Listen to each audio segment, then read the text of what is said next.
Welcome to Backstage with Richard Ridge. My guest is one of musical theater's loveliest leading ladies. You know her from such shows as Finian's Rainbow, Big Fish, Giant, and most recently, Can-Can. Well, now she is back in King Company's new production of Andrew Lippa and Tom Greenwald's musical John and Jen. Please welcome Kate Baldwin.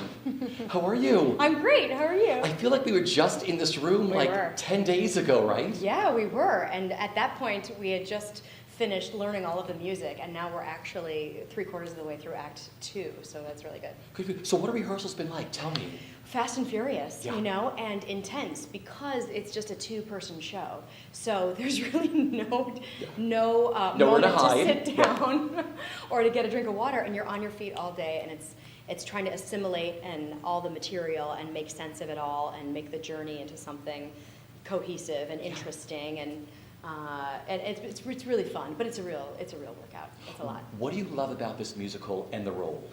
Let's see. I love that the musical has its very real personal moments, and then it has a sort of abstract framework because it follows Jen throughout her life. We start at 6 years old when her younger brother John is born, and go through until she's about 44 at the end. And so really, I think of the show as a bunch of snapshots. Yeah. Like if you were to hang up, Polaroid pictures, and we discover a Christmas that John and Jen shared together. We discover, a time when she discovered something about her brother that wasn't so great. The time that, she is leaving for college and his reaction to that. So really, it feels like these little episodes. And so I really like that structure and making the sort of leap in time and in personhood from each, sort of rock in the stream. Sure. So I like that a lot. And what do I like about the role? I like that I get to go from being, once again, I get to go from being a girl to growing up and being a woman. And we're finding that staging Act 2 is coming really quickly because Connor is the youngest of 3 kids and grew up with a single mom. And because I'm a mother and I have a 3-year-old, almost 4-year-old son, so we understand like the mother-son dynamic really, it comes very easily, I should say. Yeah, this is a two-hander. You just mentioned Connor. What's Yeah. it like working with Connor Ryan? He's a Oh newbie. my gosh, he's such a sweetheart. Yeah, and when I said, when did you graduate from Michigan? He said, last spring. And I was like, what are you talking, what? No, he is delightful. Yeah. He's really smart. He's a terrific singer and a really great intuitive actor and has a freedom at 23 years old to be goofy and silly that I never had. So I look at him and I'm blown away by him at 23 when I think back to what I was like at 23. Yeah. I think he's just destined for great things. And working with Andrew Lippa again. The day Yeah. we were here, he played I know. for you all. What was that like? Well, he's a fantastic pianist, and he loves to play, and especially his own music. He infuses it with a certain groove and a certain character. He really is good about writing for a character and voice type. So I always learn so much about the character when I listen to him, either play or sing, because he's such a wonderful singer. Everybody knows that now, but I don't know if everybody did.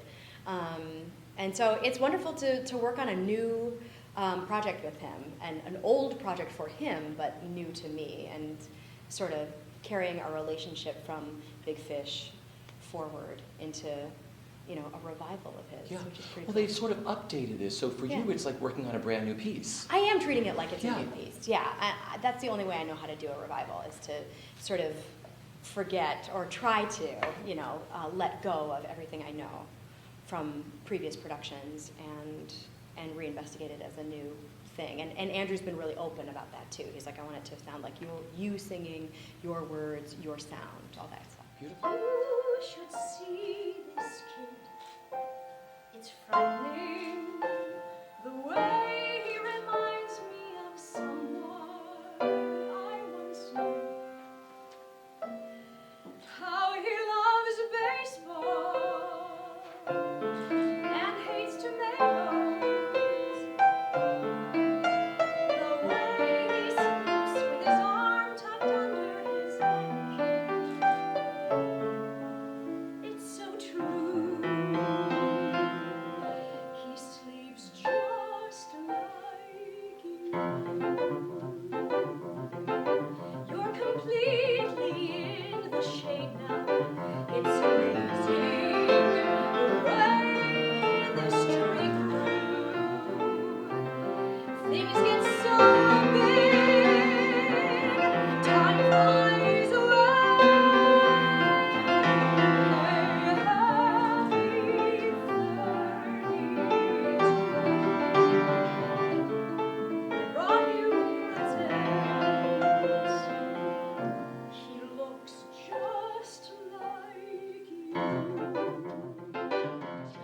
mentioned Big Fish. Yeah. You co-starred in his Broadway musical, Big Fish. What are your fondest memories of that musical? Oh my gosh. I remember, like, 2 years ago, we were in Chicago trying it out there and trying to figure out what it was. What are my fondest memories? That company is a cast full of magical people. I think they were the right people to tell that story because they all had this spirit of larger than life. There was a day in rehearsal where Susan Stroman asked us to tell Big Fish stories. So everybody came in with their own version of a tall tale, or somebody in their life that was like Edward Bloom, a storyteller, a person who, made mundane things fun, as Edward Bloom did. And I'll never forget that day. Everybody stepping forward and giving their piece of their life, real stuff that happened to them, or tall tales, legends that they grew up with from the South or from, the Northwest or from wherever they were from. So, so to me, the individuals in that show, everybody was so individual in my mind, And being a part of a musical, creating a brand new musical that's being created for you and around you must be really special. Yeah. Oh, it is. I mean, they added all this stuff about, Sandra having red hair that didn't ever exist when I first read it the first time, and so yeah, they made it around me, and that's pretty special. That's what you dream about when you're a little kid. I used to see what lies ahead. My life, my dear. Now I just see this girl instead. I'm bound for something more. And troubles are abandoned. Time stops The minute she arrives, I see the future in this instant. Subversive.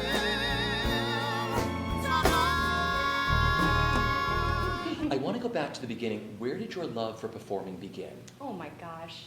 How old were you when you started?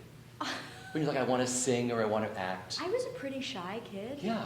And I was always a really good student. So I wasn't willing to admit until later that I wanted to do this. When I was 7, I joined a choir because my mother signed me up to audition for it. I never said, gee, I want to sing in a choir. My mother just said, you were the kind of kid who sang all the time. You were always singing. And it wasn't until a friend of hers told her, hey, look, not every kid does this. And she was like, really? Not every kid, hums while they're tying their shoe? No. So my mother said, well, let's put this to use. And so I remember so vividly walking in the front door one day after 2nd grade, so I was 7. And she said, how would you like to be in a choir? And I said, that sounds good. She goes, go, get in the car, your audition's in 10 minutes. Do you remember anything about that audition? Yeah, I sang Happy Birthday as loud as I could. I did, and then he made me sing it higher and higher and higher. And I got to be a soprano in the Wisconsin Conservatory Children's Chorus. I loved it. Cats was a huge influence because I was 7 years old and there were adults pretending to be cats and crawling out of garbage. And I was like, this is so amazing. I've never I wanna seen do anything this. like this. Yeah. And so I bought my little, 2 cassette set, and I would jump around my bedroom singing Jellicle Cats and being a Jellicle Cat. Okay, I read that 2 of your early showbiz influences were Katharine Hepburn I love and her. Eva Le Gallienne. Oh my gosh, yeah, I discovered the Seacrest biography of Eva Le Gallienne in college. And that the idea that she created her own theater company, that she took the work of Duza and fought for truth in acting, and that she was a woman and that she made her own rep company was really attractive to me. And for a time I thought, oh, that's what I want to do. I want to make my own company, and then that's just so hard. Sure. And then Hepburn, another strong woman. Oh, I love Katharine Hepburn. Yeah. She wore pants, and she had this equality with the men that she was playing with, and she had that wit and that rapid fire stuff, and always seemed to be having a good time, and always seemed to be having, and it was always so smart and so sophisticated, and that's what I was drawn to with her. Yeah. I always ask actors about auditions Sure. and auditioning because some of them love it and some of them don't. What do you think of auditioning? Or has it gotten better for you, or what's your take on auditioning? Well, now it's kind of like an experiment.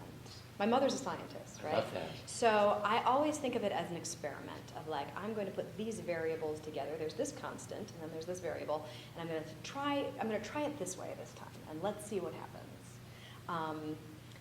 So now I'm in a good place where I can think of it as something fun to do, or a way to test out something I've been thinking about, because I have the confidence and sort of, the practice time to do that. But I think starting out it was more nerve-wracking because I didn't know myself well enough, and I didn't know how I fit in or how to distinguish myself from another soprano or what to do. But I always feel like early on I got good guidance with song choices. So I always felt like my song choice spoke for me.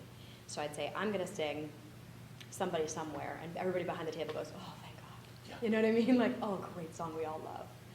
You've done so many wonderful shows. You have this beautiful, well-rounded career. So I'm going to mention some of your shows. Yeah.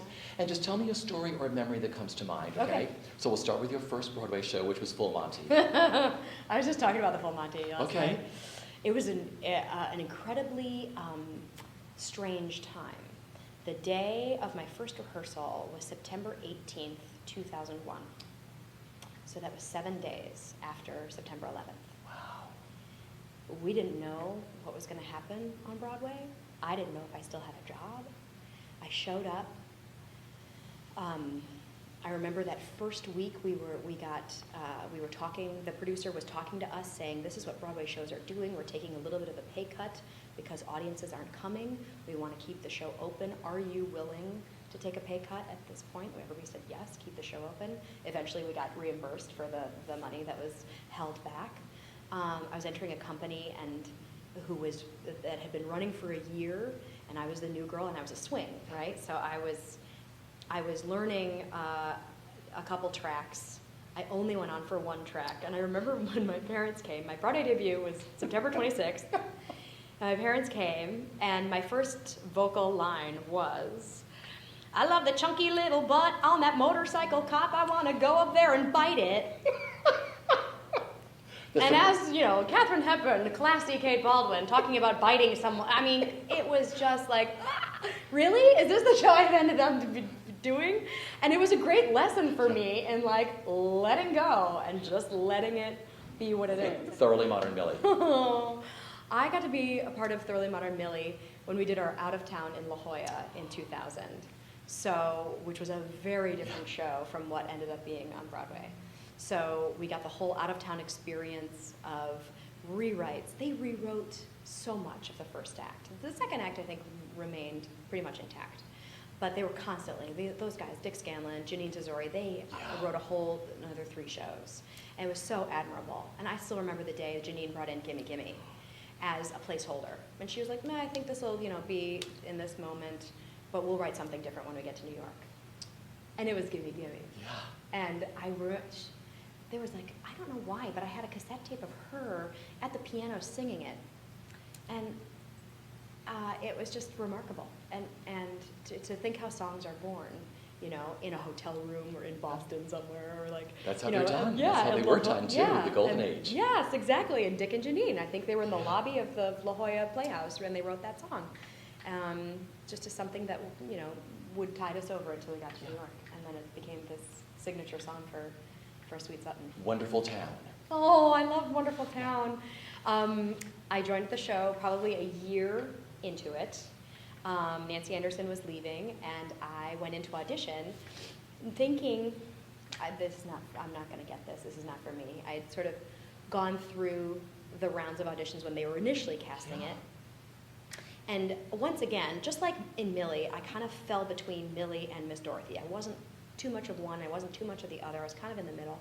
Same thing with Ruth and Eileen. I was kind of in the middle. I didn't really, go one way or the other. But to play the wacky next door neighbor, Helen Wade, who got to be a cartoon, again, this lesson of like letting go and just letting it be and doing an experiment. I just went in and did like a Lucille Ball impression, or just tried to go as big as I could. And it worked. I couldn't believe it worked. Wow. So then I replaced Nancy and covered Jennifer Hope Wills, who was playing Eileen at the time. I thought the choreography on that show was fantastic. I thought the design and the direction was super. It was just such a love letter to New York City. I would never, ever get sick of doing Yeah. that show. Never. Yeah. Finian's Rainbow. Yeah. Perfect melding of material and star. Yeah. Oh, thank you. Gosh, yeah, that was 6 years ago. Can you believe it? Time flies, right? I know. Yeah, well, encores. I think they've been trying to do Finian's Rainbow for years. Everybody said, we love to score. We don't know how to manage some of the quirky book aspects. And Warren Carlyle just kind of had this viewpoint that we just present it as lovingly and as old-fashioned, the best parts of an old-fashioned musical that we love, just do it that way, with warmth and truth, and let the audience tell us, what is working and what's not working. And to our great surprise and delight, the response was overwhelmingly positive in a way that I certainly never, ever expected. Never, ever. It was a perfect magical production, Yeah. every aspect of that show. You ask all these people, it's Hal Prince's favorite musical. When you ask people about Finian's Rainbow, they say it's one of my all-time favorite musicals. And you didn't know from Encores that it was going to go to Broadway. No, I Yeah. had no clue. I think On the Town was in that season at Yeah. Encores as well, and I thought, oh, well, that's the one that's going to go. I don't think, this will be a lovely Encores to do. And I think it was like my fourth Encores, to be a part of it. My first time as a lead. So it felt homey and comfortable, and Cheyenne and I knew each other a little bit from our Millie days. Yeah. Jim Norton was immediately like, my Mr. Magoo father. He has 2 daughters, maybe 3 daughters, I can't remember. But He's got a few. Yeah, we immediately started that father-daughter relationship. And it was a show that I knew really, really well, and we were all so delighted and surprised that it went to the St. James, of course, like the best theater on Broadway, Yeah. the best physical theater on Broadway. And it just seemed so touched by a little, magic dust. Yeah. The whole thing did. You and your glance make this romance too hot to handle. Stars in the night blaze in their light, can't hold a candle to your razzle-dazzle. You got me flying high and wide on the magic carpet ride, full of butterflies in the side. Wanna cry, wanna laugh like a loon. It's that old devil moon in your eyes. Giant, that gorgeous, sweeping, epic musical. Yeah. Another one you created from scratch. Yes, I was just telling the story the other night. Michael John lives up in my old neighborhood, and I was out at the grocery store one day, yoga pants, ball cap, whatever. I was in the nut aisle, like looking for almonds or something, and I heard, Kate? I turn around, and it's Michael John Lippa. And I said, yes? He said, the public is doing a reading of my new musical. It's based on Giant, the Edna Ferber novel. I think you'd be really great as the part. Would you consider it? And I was like, oh, yes! Of course I'll consider it. Then I went right home and called my agent. I was like, the public is doing this thing. They want me to do it. And they're like, we have no idea what you're talking about. The public hasn't said anything to anybody. But Michael John said, I think this is a part for you, and I've thought about you when I was writing the music and writing a new song for Leslie. And Giant is one of those great soul-stirring, heartache shows for me, because it was truly a new show that I got to do from the beginning. And for me, his music is so cinematic, and I could see the cattle, and I could see the sky, and I could feel the loneliness that she felt, and I could feel the despair being in a land you don't understand and trying to love the person you love in spite of all of these challenges. Pennsylvania, Ohio, Your Texas. mountain ranges, sweeping beaches, canyons, rivers, plains, and century plants that blossom every 20 years. Imagine. Imagine blossoming at 40, blossoming at 60, blossoming at 80. That's how I want to live. Recently, Can. Yeah. Another sort of a new version of this. I know. Yeah, Can was an experiment for me too, to sort of be seen. I guess I have this, or up until that point, I had been cast as the warm, maternal, lovely ingenue, and then leading lady of a certain class and a certain sophistication. And I was really intrigued by Can because Pistache comes from the dregs of society, and she has clawed her way to her version of the Moulin Rouge, which is the Bal du Paradis, and has built it, and it means everything to her. And the way in which she did that was by selling the one thing women have that men don't. And so to have that sort of like frank, open discussion about what women have and what women can do was really appealing to me, because I've never played somebody so honest and so real. I love Paris. Why do I love Paris? Because my love, because my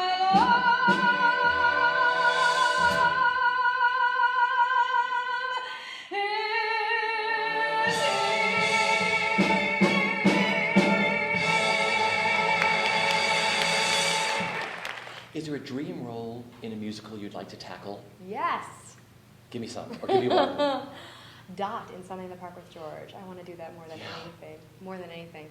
And we just did, at the 92nd Street Y, we did a Sondheim Hal Prince retrospective, and I got to sing Leave You from Follies, and I want to play Phyllis more than anything. Someday, in about You will 10 grow years. into a beautiful I Phyllis. want to be Phyllis. It's my favorite show. Is it That's my really? favorite musical of all Okay. time, We talked Follies. about this. Yeah, Yeah. I love Follies. Yeah. And I think I saw it first when I was in high school, and I was like, well, why isn't there more dancing? Like, there should be more dancing, and what are all those old people crying about? What's so sad? And then I went to go see the most recent revival, and I was like, oh, okay, I get it. That's what it's about. I get it. Because I sat through the original and I said the same thing. I Yeah. went to see Lily Munster, I went to see Yvonne DiCarlo, and Yes, I'm sitting there yes. saying, these are all wonderful adults. I love this, but I Yeah. get some of it, I don't get the rest of it. Yeah. Till I grew up and I'm like, Oh, this yes. is, what it's Right. all about. Yes, and then I read Ted Chapin's Yeah. book. Brilliant. And it's just, Great it's book. so much good stuff. Yeah, I want to do that someday. I want to play Dot. I love Parade. I would love to do Parade someday. I love Sweeney Todd. I want to play Mrs. Lovett someday. Isn't it great to have roles you can grow into? Isn't that wonderful about musical Yeah. theater? Yeah, I love that. You have 2 glorious CDs. Mhm. The first one is Let's See What Happens, Mhm, which are the songs of Burton Lane and Yip Harburg. Mhm. And the second one is She Loves Him, Mhm. live at Feinstein's, the songs of Sheldon Harnick. That's right. Why are you so passionate about those composers and those writers? Mhm. Tell me about the passion behind them. Well, I got the idea to do the first one, Let's See What Happens, when I was doing Finian's Rainbow at Encores. I had done a previous production of Finian's Rainbow, and I thought to myself, Yip Harburg is such an interesting writer. He's so witty, he's so positive, and his whole reason for doing Finian's Rainbow that way was he said he wanted to laugh racism out of existence. He wanted people to laugh and then have a realization about what they were laughing about. And to handle it with such a light touch that I thought, that's pretty genius. What else has he done? And of course we all know Wizard of Oz, Yeah. his work there. But I tried to go and sort of unearth some other songs that people didn't know so well. And then there's the second CD. Yes. Sheldon. Yeah. Well, I've been a fan of Sheldon's work for years. And, actually it was that Sheldon was about to he turned 90 last year. Wow. Last April. And it felt like there was all this hoopla and celebration around Stephen Sondheim hitting these milestone birthdays, and there was nobody doing anything for Sheldon, and I thought, gosh, he does so much, he has, his body of work is so distinguished and so, easy to love and easy to, and a part of everybody's education in musical theater. How can you not know about Bach and Harnack and what they wrote together? That it really deserved, I felt, a spotlight too. So that was the reason I chose Sheldon. What's the greatest artistic fulfillment that you get out of recording? I always ask people who sit in that booth with just like the headphones on, what do you get out of that the most artistically, of recording? I don't know if the physical act of recording is so fulfilling because you're working on your one piece, but I think hearing the orchestration for the first time, the arrangement for the first time, because oftentimes when you're on the day that you're recording, it's the first time that all the elements are coming together, so it's a little scary.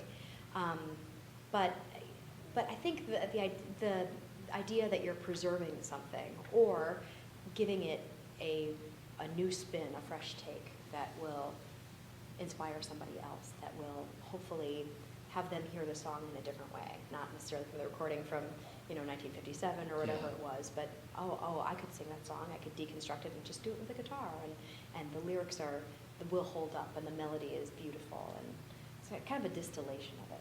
I want to talk about family life. Sure. You are married to one of my all-time favorite actors, Graham Rowett. Yeah. And you have a son, Colin. Yeah. I speak to many showbiz couples about how they juggle career and family. How does it work for you two? It works because we take turns. Right now I'm working every day, doing concerts and doing a lot of stuff, and Graham is taking care of our boy. And it's a wonderful thing to be alive in 2015 when there are more daddies taking care of doing the child rearing. And I think for my son especially, it sets a great example for him of daddy being the caretaker at this moment, because there was months and months when he was the one who was off working and I was the one who was home with Colin. So we really do take turns. It really is equal work. I sent him a text today saying, did you do the laundry? Are you taking the dry cleaning in? And we need apples from the grocery store. So, and likewise, he does the same thing for me. So we have become a team, a unit, a support system to one another. I love that. And I don't know if any other profession, like if he was, a doctor or something and he was on call, then we'd be paying somebody else to do all of that for us. Yeah. But in a way, this business has its drawbacks, but one of the advantages is you can take time to invest in your family if you need to. What are you looking forward to the most with returning in this show, John and Jen, and bringing it to a new audience? Let's see. I think after doing something like Can Can, which was so specific of a time period, it's fun to do something that is a more modern day. It has a more modern day vernacular in its lyric writing and a more groovy kind of score. So I think that's what I'm enjoying right now, that I can be a modern woman and have those modern reactions. I think I like that idea. And also a small space. Paper Mill is so grand and so large, and I always felt like we had to play everything so big. And here it can be really small and really intimate, and you can move a finger and it means something. So yeah, I think that's what I'm looking forward to the most. Yeah. My final question is, what is the best bit of advice that you've been given that you live by? Okay, well there are two answers to this question. The first has to do with professionally, and it kind of goes back to your audition question too. When I was young and starting out, I had somebody tell me, always wear great shoes. You can wear a cheap dress, but if you wear a fabulous shoe, it makes it better. Don't wear character shoes, girls. Wear something really good. They'll remember. And that goes with Sing Pretty and Don't Fall Down, which was the name of my show that I did at 54 Below. Just remain upright, get the words out, and sing your notes, and it'll all be fine. I love that. And that goes along with the Julia Child thing of never apologize. You don't have to apologize for anything you've done. You sell it. You sell it no matter what. And the other life advice that my friend gave me years ago was instead of focusing on what you don't have, focus on what you do. Yeah.